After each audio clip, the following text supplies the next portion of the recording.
আসসালামু আলাইকুম। আমি সিফাত মাহমুদ। আজকে আমি তোমাদের দেখাবো যে একটি ক্লাসের মাধ্যমে আইসিটি চ্যাপ্টার 1 মানে প্রথম অধ্যায়ের সব গুরুত্বপূর্ণ জ্ঞান জ্ঞানমূলক প্রশ্ন।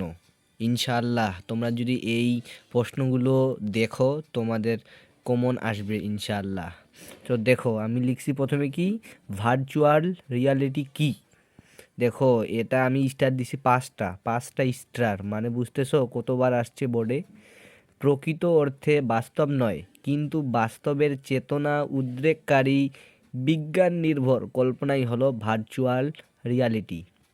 মনে রাখবা, প্রত্যেকটা প্রশ্ন তোমাকে মনে রাখতে হবে, প্রত্যেকটা ইম্পর্টেন্ট, সব গুরুত্বপূর্ণ প্রশ্ন আমি এখানে নোট করছি। 2 নাম্বার লিখছি আমি কি রোবোটিক্স, এটা 6টা স্টার দেওয়া হয়েছে, অনেক গুরুত্বপূর্ণ, অনেক বোর্ডে আসছে। বিজ্ঞান, ইঞ্জিনিয়ারিং এবং প্রযুক্তির সমন্বয়ে গঠিত যে বিষয়টি রোবটের ধারণা, নকশা, উৎপাদন, কার্যক্রম কিংবা ব্যবহার বাস্তবায়ন করতে পারে, তাই রোবোটিক্স। 3 নাম্বার প্রশ্নটা হচ্ছে ন্যানো টেকনোলজি, এটা আমি স্টার দিছি 5টা, এটাও গুরুত্বপূর্ণ, অনেক বোর্ডে আসছে।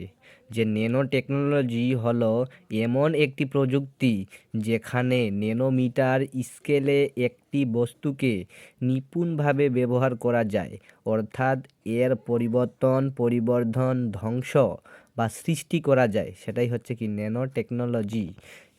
এরপরে প্রশ্নটা হচ্ছে ই লার্নিং, এটাও আমি দেখছি বেশ কয়েকবার বোর্ডে আসছে, মনে রাখবা। ইলেকট্রনিক ডিভাইস ব্যবহার করে ইন্টারনেটের মাধ্যমে জ্ঞান অর্জন করাকে ই লার্নিং বলে। এরপরে ই কমার্স, এটাও অনেক গুরুত্বপূর্ণ, অনেক বোর্ডে আসছে। ইন্টারনেট নেটওয়ার্কের মাধ্যমে ইলেকট্রনিক পদ্ধতিতে কোনো পণ্য বা সেবা ক্রয় বিক্রয়, ব্যবসা সংক্রান্ত লেনদেন ইত্যাদিকে ই কমার্স বলে। এটাও অনেকবার আসছে। বায়োমেট্রিক্স কি, অনেকবার আসছে, মনে রাখবা।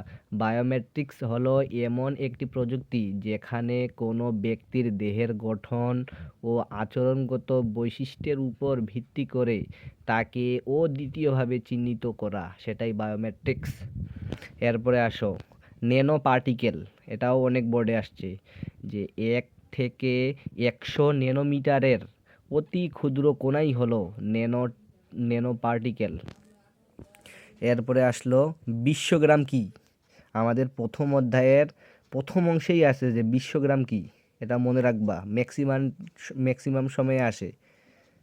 যে বিশ্বগ্রাম হলো এমন একটি সামাজিক এবং সাংস্কৃতিক ব্যবস্থা যার আনুষঙ্গিক সকল কিছুই ইন্টারনেট তথা যোগাযোগ প্রযুক্তির আওতাভুক্ত, মনে রাখবা।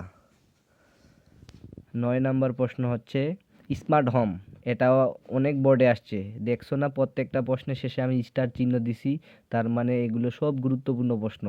ইনশাআল্লাহ তোমরা যদি এইগুলো মনে রাখো সব কমন পাবা প্রথম অধ্যায় থেকে যদি কোনো প্রশ্ন আসে। প্রযুক্তি নির্ভর বাড়ি হচ্ছে স্মার্ট হোম, মনে রাখবা। টেলিপ্রেজেন্সি, এটা মনে রাখবা, এটা গুরুত্বপূর্ণ।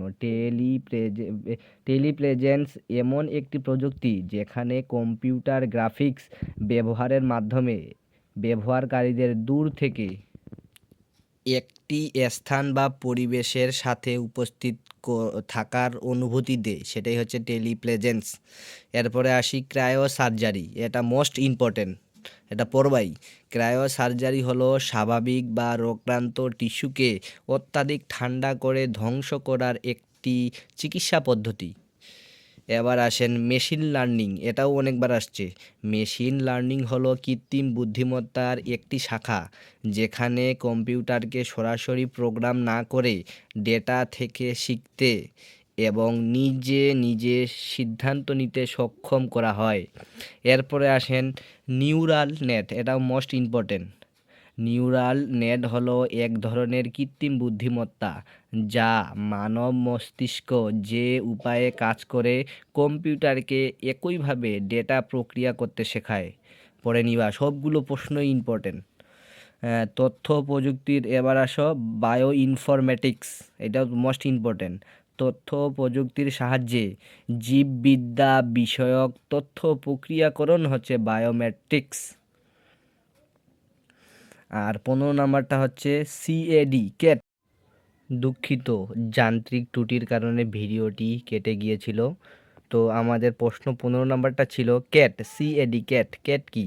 ক্যাট এক ধরনের ডিজাইন সফটওয়্যার যা ডিভাইস তৈরিতে ব্যবহৃত হয়। 16 নাম্বার, যে গ্যাস ব্যবহার করে ক্রায়ো সার্জারি করা হয় তাই ক্রায়োজেনিক এজেন্ট।